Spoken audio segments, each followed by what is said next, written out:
Good morning, Boker Tov, and Chag Sameach. Tonight, we begin the two-day holiday of Shavuot, which commemorates the giving of the Torah at Mount Sinai 3,337 years ago. It's interesting that the name of this holiday is Shavuot.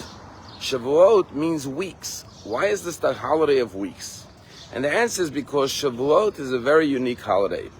Not only doesn't it have a special commandment associated with it, like Rosh Hashanah we blow the shofar, Yom Kippur we fast, Pesach we eat the matzah, Shavuot has no particular commandment.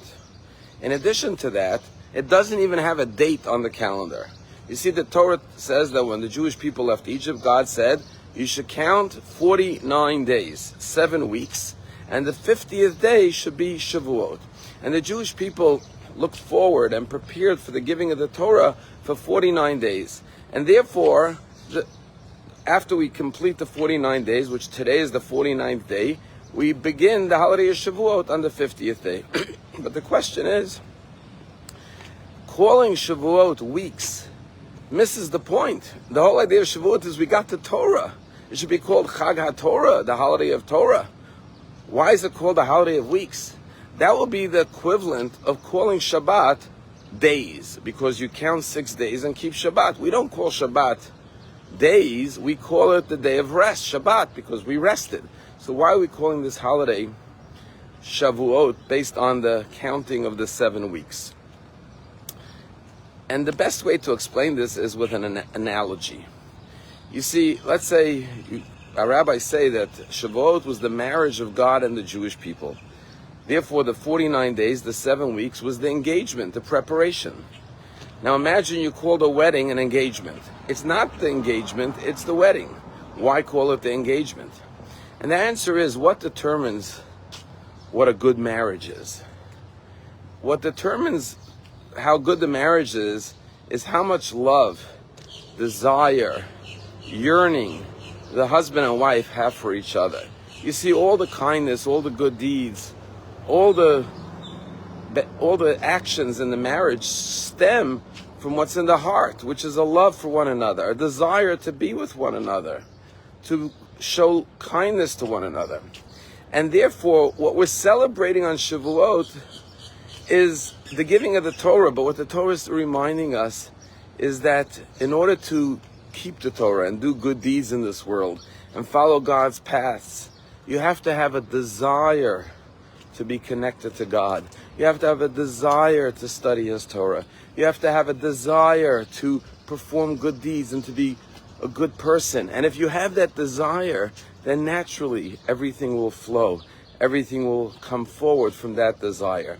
The 7 weeks represents the yearning, the Jewish people's desire to come closer to God, to receive His Torah, the excitement, the anticipation, the yearning, the striving, the counting every day. And therefore, what the Torah is saying is always remember your desire. Just like when you're married, you could be married 10, 20 years. You could always remember when you were engaged, how much you looked forward to the wedding. You wanted to be with each other. And therefore, if you keep that flame of desire for each other alive, then you'll have the most beautiful marriage. Same thing with being a Jew. If we keep our desire to have closeness, connection to God, to be one with Him through His Torah, to be His ambassadors in this world, to fulfill His will, as long as we keep that desire alive, then we will be good Jews and follow His Torah. And if you think about the fact, here we are 3,337 years after God gave us the Torah. And it's a miracle that we're even here. How many nations came and went? Particularly since there were so many attempts to annihilate us, to destroy us, God forbid. And yet we're still here, and Torah is alive. Go to every community around the world, and Jews will be studying Torah all night long tonight. Once again, why do we stay up all night to learn?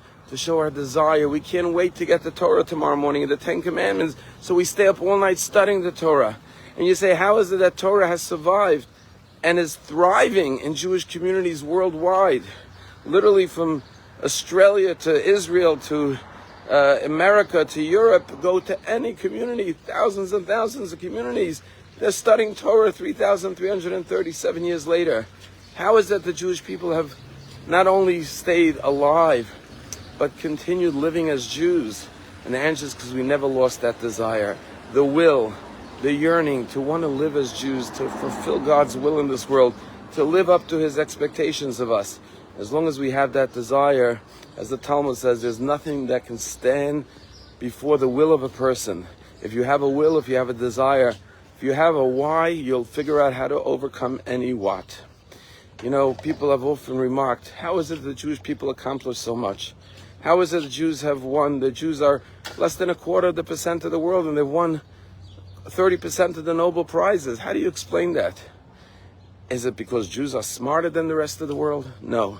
It's because Jews have a desire to do good, to be God's emissaries in this world, to effectuate kindness and blessings for humanity. And as long as we have that desire, we're always searching for a way to do good and to make a difference. At the beginning of this week, our family took a trip to northern Florida.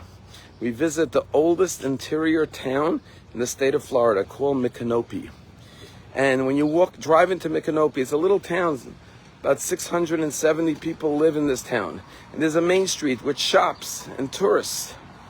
And there's a big sign dedicated to the founder of the town, Micanopy, the oldest interior town in Florida.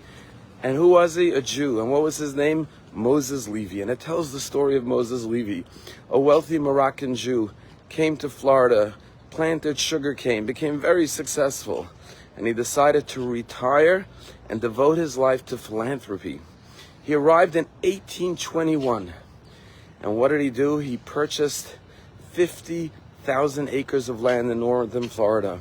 And he saw that his brethren in Europe were suffering persecution. He said, let me make a home for Jews to come from Europe to flee persecution and live in peace.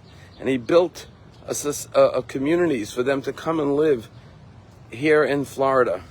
But he didn't just do that.